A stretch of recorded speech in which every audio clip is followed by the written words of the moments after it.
natin. I'm Catherine Joy Punsalan, naging OFW, nurse from Saudi Arabia for 13 years. And yun nga, talagang hindi ko nakuha sa pag-a-abroad ko yung time and financial freedom, di ba? May pera, yes, pero yun nga, nawalan ako ng oras sa aking family. But because of Elite's Empire, dito ako nagkaroon ng oras para sa pamilya ko, para na din sa sarili ko. No? Kasi dati talagang trabaho. Kasi sabi ko, sa pag-a-abroad ko, makukuha. Di ba lahat ng pangarap ko, pero yun nga, hindi ko siya nakuha. Kaya sobrang grateful ko na nakita ko itong Elite's Empire, even though na hindi supportive sa akin before, yung yung ama ko, no? Ang aking asawa saka ang aking anak. Kasi sabi ko dati, ang pinaka-fantasy ng isang OFW, kalakasan ko talaga is yung family ko. Anak mo sa akin na talagang sumuporta sa akin sana yung family ko.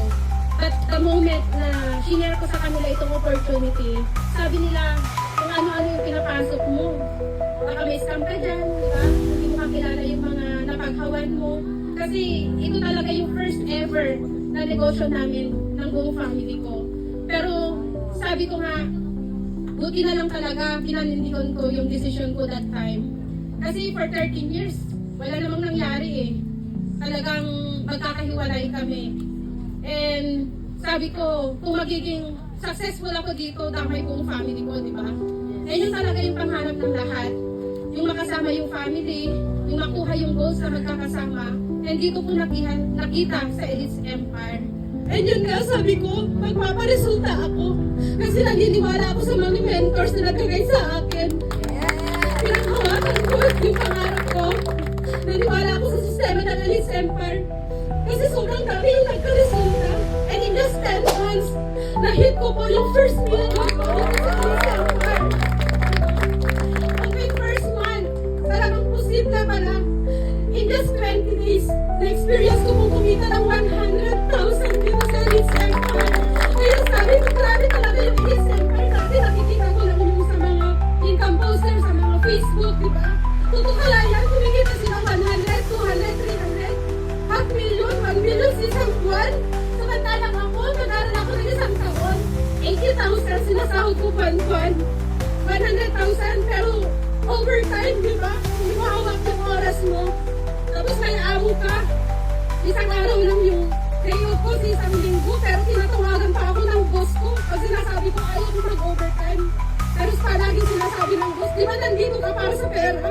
Kaya sabi ko, grabe naman to. Di ba? Hindi ko deserve yung ganong buhay. Kaya sabi ko talaga, buti na lang, nag-Elite's Empire ako. And because of that decision na ginawa ko, nabuo ko yung family ko.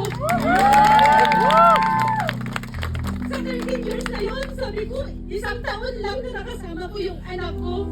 But right now, ang sarap sa feeling na araw-araw kasama ko yung magama ko na kumakain, natutulog yung mga simpleng bagay, di ba, na hindi ko nagagawa before. Ngayon, kapag natutulog ako, parang nahiya pa akong ihasimin kasi ang laki-laki na niya. Diba? Talaga, gusto kong yakapin. Yun yung mga moment na hindi ko nagawa noong bata pa siya.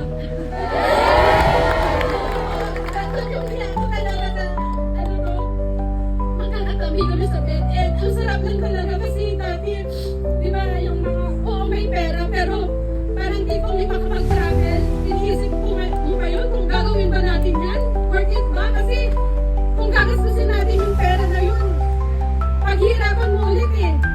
Ang hirap kumita ng pera sa pagiging isang OFW. Pero here in Elite's Empire, nakakapag-travel kami na hindi mo iniisip yung pera kasi alam mo, meron at merong darating pa, di ba? At habang nasa travel ka, kumikita ka pa rin. Yun yung masarap dito sa Elite's Empire at yun yung gusto ko lang. Way back before nag-abroad pa sila mga yung feeling ko naman, hindi ko maintindihan na kung masaya ka ba naman mag-abroad ko. Kasi masaya ako kasi may pera ko eh. Pinapadalhan, gano'n. Pero yung wala sa akin talaga yung time sa family. Kasi hindi ko man kasi naranasan na matry na mag-family day sa eskwelahan, gano'n. Wala akong na-try na gano'n. Kaya yung mga kasama ko noon, yung mga kaparehas ko din na anak ng mga FW. sila lang palagi yung mga kasama ko. Kahit family day, kahit anong man yan, card day man yan, kung anong pinapakuha na lang sa tricycle driver eh. Pero ngayon, grabe, sobrang saya ko. Hindi ko ma-explain na yung dati before na buhay ko is, kumbaga, hindi ako kumpleto kasi wala dito yung parents ko. And right now, grabe, sarap sa feeling na yung fulfillment talagang buong-buo ako ngayon. Kasi kasama ko sila.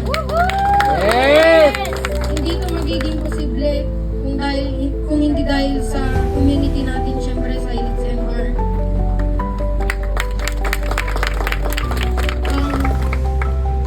Nagpapasalamat ako kay Empress kasi binuo niya yung Helix Bar. And may speechless talaga ako. Sobrang grateful ko na nandito kami ngayon sa community natin, Helix Bar, kasi dito talaga ako nag-grow, no?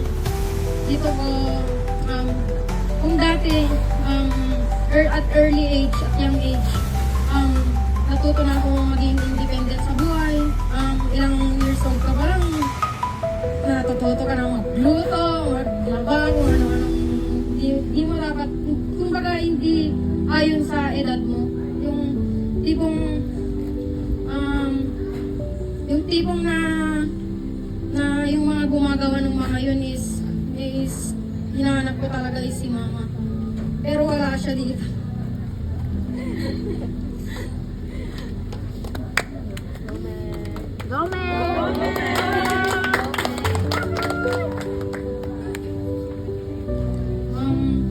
Siyempre gusto ko rin magpasalamat kay mama kasi siya yung nakakita ng Helix Bar. Ba't ka kasi yung iyak mo?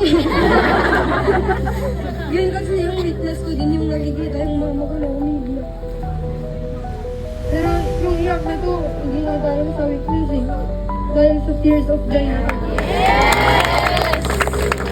And sobrang saya sa pakiramdam na yung tipong gigising ka na hindi mo na inaalala na babalik ulit sa abroad yung mama at papa mo.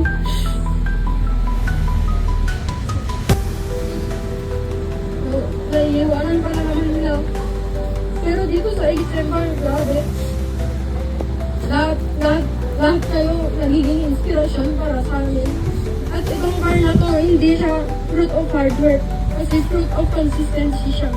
Kasi kung hindi kami nagtutuloy-tuloy hanggang ngayon, syempre hindi pa namin makukuha ng mga goals namin in life. And way back before, hindi naman namin napag-uusapan kasi yung mga pangarap namin sa buhay, hindi ko man na-share sa kanila na ma, in the future gusto ko ng ganito ha. Pero ngayon, every night, every before matutulog, pinag-uusapan kung anong susunod na goal. Kung anong next na gustong i-achieve, lahat na-share. Lahat ng thoughts, lahat may kumbaga may naiko-contribute. And itong car na to, pangarap talaga ng mga magulang ko na may bigay sa akin before na as an OFW sila. Pero right now, iba yung feeling talaga na may yung first car ko pala is magiging, yung may contribute pala ako kasi kaya hindi binigay ng OFW kasi sila. Sobrang saya, parang sasabog yung puso ko. Sobrang saya, lahat nagamiti, lahat positive, lahat nagra-radiate, lahat nararamdaman ko. And maraming salamat po sa inyong lahat. And kayo na next. Super grateful ako talaga na tumuloy-tuloy si Kat, no? Although naging negative kaming mag-ama, pero pinakita niya talaga na tama yung desisyon niya. I know na sa lahat ng makakapanood ng video natin na to, sa mga umattend dito, I know na maraming makaka-relate na pamilya tungkol sa mga negative na yan. Kasi kung ikaw ang nakakita ng opportunity na to, panindigan mo yan. Kasi dito mo na makukuha yung mga pangarap mo.